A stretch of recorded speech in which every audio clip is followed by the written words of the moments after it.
Canada, Switzerland ani nyimbanku tomal mu meto Supersonics le itadulate anada di masanji jama Gambia banko kan ise kodo tanole ibe dawo da birin katon fokoina andum batatije hade batatije ise kodo tanole ka bonam bantala banko to birin UK, Europe, USA, Canada, Switzerland ani nyimbanku tomal mu beto na doku sone yata atariyata akoita andum allanna yata Gambia banko kan Supersonics le dinkiral siyata katambinyin tomal mu meti Supersonics be banku tan sabani nani leto fota findu bankol to dung ila Google Play Store to wala ila Apple app sign ye Supersonics la money transfer app o download pour que ifa munafang na service olla.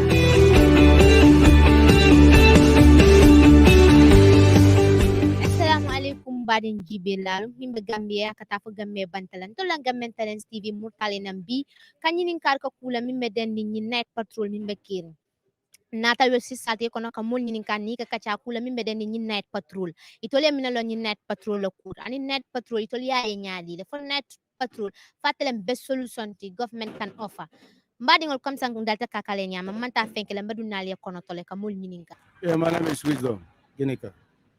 Wisdom, are you aware of this night patrol which is going on in the country?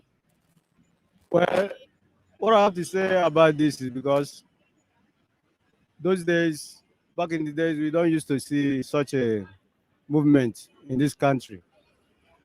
But actually, this time around, it's getting worse. Some guys at the other side, some other guys at the other end, they're hurting people, snatching their things, snatching their bags, snatching their phones and their money. It's unfair. It's making the country unbearable this time because Gambia don't have security anymore. So we cannot fold our hands or just keep on watching this rough guy, this bad boy to still taking this thing too far. So government have to do something. I think to make sure that they came to stop of all this. This is a mess. So, as my own opinion, I can say when you call these guys, what the law demands, let it be given to them. So that's what I have to say about it. Okay, you have said so many things pertaining to these atrocities that is happening in the country. So, government they mobilize this operations zero crime. They have been going for a night patrol. How do you see their job? This night patrol that they are doing. Yeah, the night patrol. Actually, right now, I can never witness how far they have worked about it.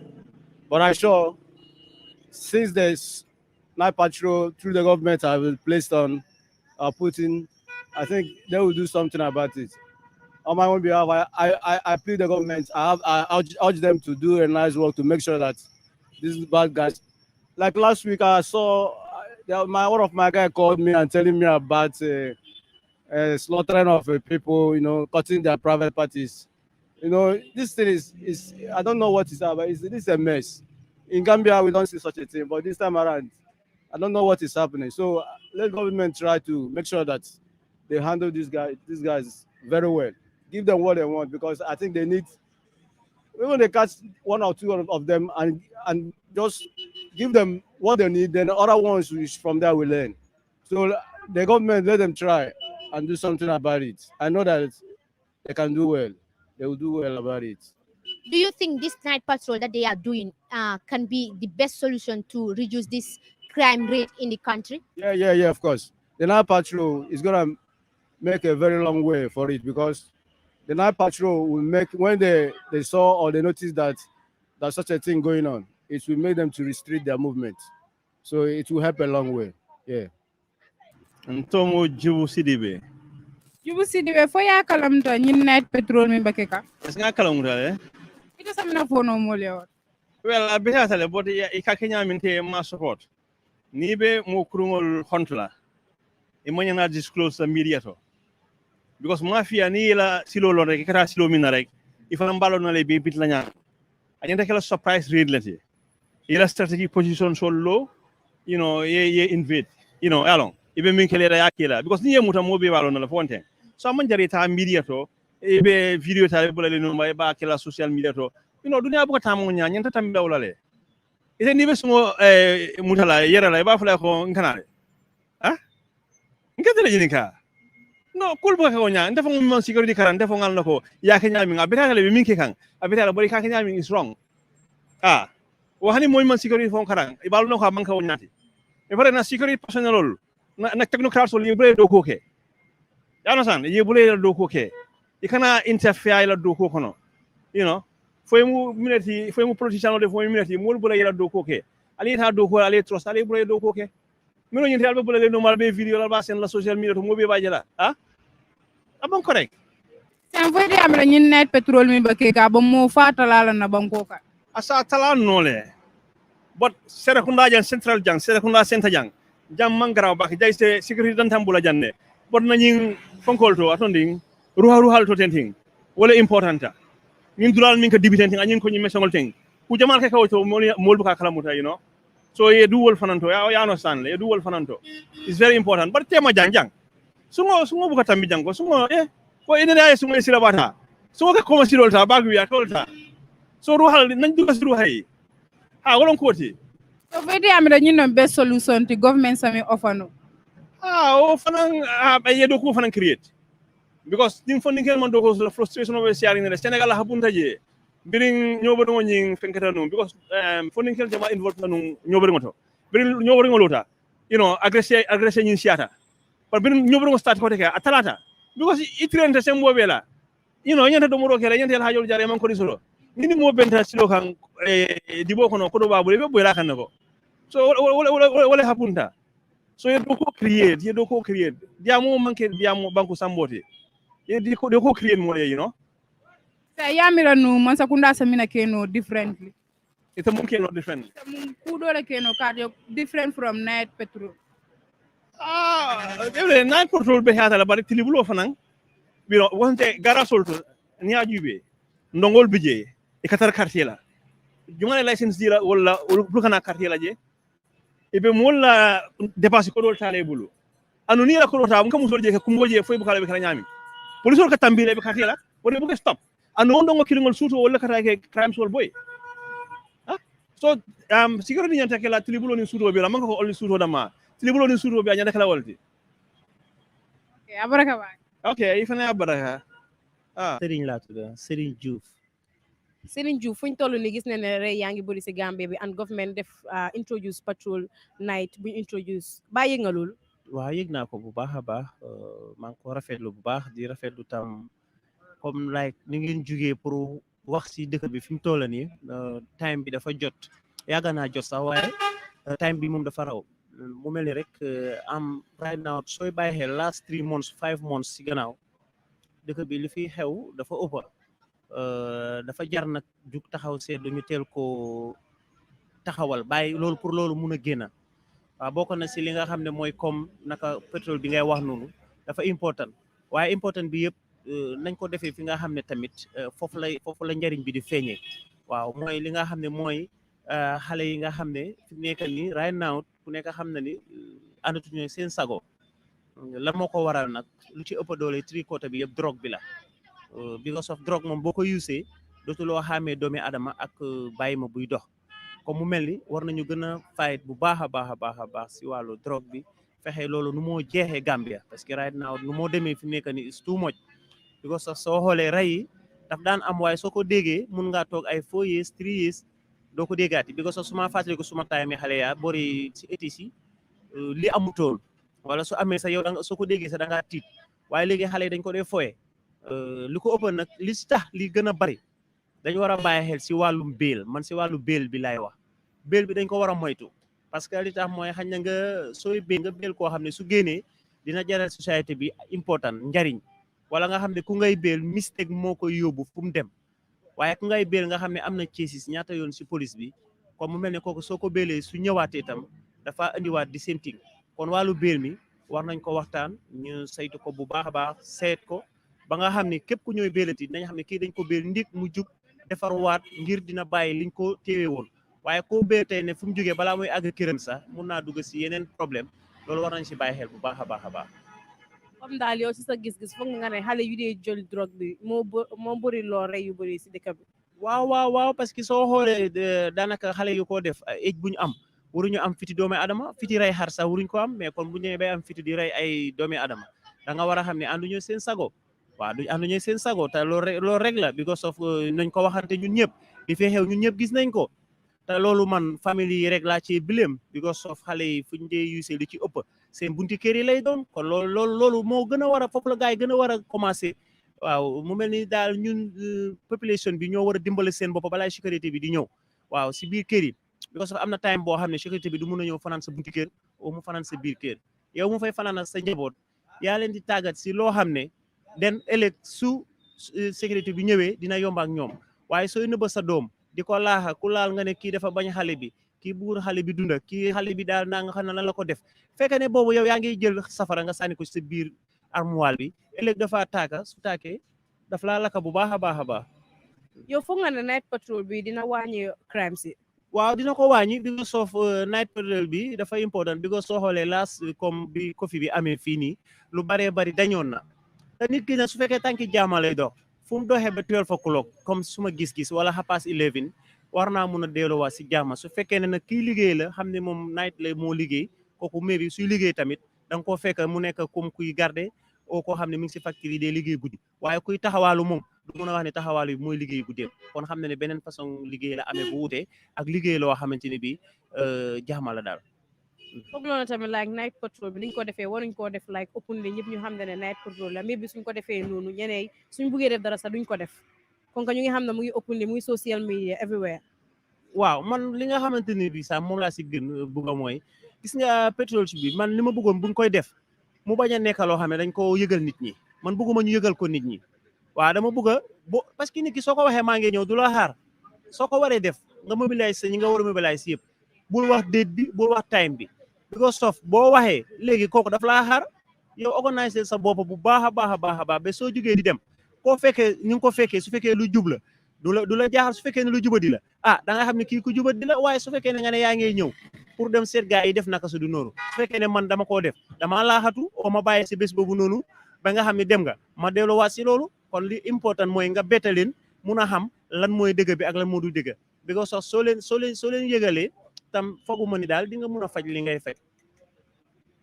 yow luy sa advice pour askan bi especially government. waaw askan bi xam nga government bi mooy askan bi rek bu ñu nee askan bi mooy government bi parce que ni ma la ko waxee éducation bi si biir kër yi lay jóge ngeen bàyyi xel xale yi bu baax aaye leen lu ñooy def ku laal xale nga ne xale bi kii dañ ko bañ kii dafa bañ xale bi bëggut mu dunda bëggut mu maaga ëllëg dina la jooyloo te lii amutoon Gambia la su waxante dëgg because of man Gambia fi laa yaroo since 1987 ba léegi ma nekk xale bu ndaw kon dara mënuma fee jaaxal nekk naa si Jawara ak Yaya Jammeh ak am président Barrow kon soo lu may wax ni lu ma fekkee la su agressé musaana am da nga koo dégg tey ren balaa nga koy dégg ñaari at si kanam waaye léegi da ngay gis ne mon bi last time rek la yàggut man bërki démb laa jógee Sénégal xale buñ jamoon noonu si monument bi ba mu dee kooku suma doomi mag la maa ko taxaw si lopitaani Banjul bi ba nuñ ko jëlee yóbbu ko Sénégal suur ko ma wàññee ko waat si dañ ko yóbbu Tuesday Wednesday ñu tooñ ñëw fii waaye loolu lépp du ma mun a adresse ni moom kenn rek la ñoo naxaru dañoo naxarlu li bépp ñaawteef bi am si at yi passé ak weer yi passé affaire yi ëpp na because of the same day buñ fa demee fekka nañ fa ceesis jigéen boobu ñu reyoon naka boori Lamen loolu neexuñu dara mer nañ si ñun ñëpp dañ tàngoor foofu noonu ak yeneen ñu laay nettali am na si yoo xam ne man wan nañ ma ay ceesis yoo xam ne am na si weer yi passé kon daal lu may wax mooy na askan bi yëpp jóg buñ ne sécurité bi dëkk bi kii moo ñu aar kenn aaruñu ñun ñooy aar suñu boppa nañu defar kër yi problème bi yëpp kër yi la bu kër yi jubee xale bi nga xam ne doo ko bàyyi mu campé sa bunti kër yi tux tay au muy nekk si biir néegi di welcome xaritam yi di def naka su du noonu loolu su dañee ba pare dina yombal sécurité parce que police dooleem bi yëpp boolewu ci ñëw ba si biir néeg mu sampa fa office au mu ñëw sa bunti kër sampa fa office déedéet yow sampal sa office yi boppa boo ko defee police bi fu mu nekk dina ko yombal liggéeyam waaye moo tax may dénku askan bi yëpp askan bi mooy police yi mooy government bi mooy yëpp parce que si biir kër bi ngay jógee dem liggéey si government bi mooy office bi rek kon daal nañ bàyyi xel ànd suñ sago jéem a xool naka la ñoo mën a defaraate réew mi parce que réew mi rëy boo xam ne nit ñi mun nañoo jaaxalante Gambie rëyut kon am na yoo xam ne su fay sax nii dañ war a gaaw ñu rey ko ba mu dee loolu bañ a amati ñun ñu mun a nekk suñ jaama rek ñëpp nekk si jaama. jërëjëf. What's your name? Keba Loom. Kiba, are you aware of this night patrol which is going on? Yeah, I'm aware of it. How do you see about it? What are they doing with this night patrol? That's the first thing I want to know. What are they doing? Because I heard that they are going around and then taking anything they find with anybody, like it's a weapon, they take it away from you, they arrest you and take you somewhere. That's good. But what I'm thinking is, since things are just messed up, a lot of people would also want to have a weapon in possession of them, that they can also protect themselves in case of attack from these robberies and whatever is happening in this country at the moment. So I think it's contradicting, because you can't just find someone outside in the street and you just arrest the guy and say that because you find a scissors or you find a knife in between him. You have to listen to the person also. What's the reason of, holding such a knife also? But there is chaos. And when there is chaos, I think strict measures have to be taken to control also. But this is also very contradicting, because you might also arrest an innocent person who has no ill intentions, definitely. Yeah. Do you think it is the best solution to maybe reduce or eliminate the killings and the armed robbery which is going on in the country? I am thinking we are not making use of our soldiers. We cannot just leave them in the barracks like that. They are here being paid for the people, They have been paid to take care of the people. So if the police or whatever internally cannot go on, then this is the time we have to use our soldiers. We have to trust them, bringing them into the system, and they should be doing patrols. There are so many. If we buy like 20 vehicles for them, that they should be patrolling every night in every area. Let's say, for example, this Westfield. They have from Westfield to before Tabokoto, like 2 or 3 patrol routes. If you find someone outside in the street and, at an odd time, definitely then you can question this person or you can arrest this person. What are you doing roaming around at this time, Because all these people who are breaking and enter and doing all these illicit activities in the country, definitely they are these people who walk at night. So if you see somebody walking at night, not asleep, you have the right then to question such a person. Well, what are you roaming around here and what are you doing? Or a group of people, they are going around. If they patrol, definitely they can even at least see a scene that so they are breaking some place, and then they will stop that problem, Because it's so much in internet, you can see people places being broken and entered, and this is so messed up, sister. Definitely, we have to get up and do something. We have to make use of our soldiers. There are many. How many barracks do we have in the country here? So many barracks, So we cannot say that these are our brothers and sisters. We have to trust them and bring them into the system. Because if they spoil it for their own selves at the same time. Those people, even they are bringing in the TRRC, I am sure that these people, they regretted what they did, So we cannot say one potato spoiled the whole bag. There are good people inside our system also. We have to widen it up. We can't say one person do it. No. Unity brings power. So this is my idea. Definitely, if we use the soldiers, this problem will end, because they are the only people who can solve this problem. They are the people who can stand, and then even if the people hear that these people are out now patrolling, all those armed robbers and those people who are breaking and entering, they will even hold their hands together. Definitely, they will fold their hands. Definitely, this is what I believe. Do you think this night patrol which is going on, do you think it should be in secret or it should be done in public? Like openly. What do you mean? Like they should mount checkpoints in prominent places and so on? Yeah, there should be checkpoints in prominent places, but not checkpoints everywhere. What I believe is they should be like patrolling. They should have night patrols. If they have many night patrols, then definitely people who want to do illicit problems, people who want to do, illicit acts, they will also be cautious of it. So they will not. So women who are also working at night, and they will have confidence. So those rapists and all these other people who are doing all these illicit things in this country, we have to stop them. They will stop, because they will know that they are under the microscope. So you're saying it should be done in secret? It should be done both openly and in secret. Do you think this is the best solution that government can offer?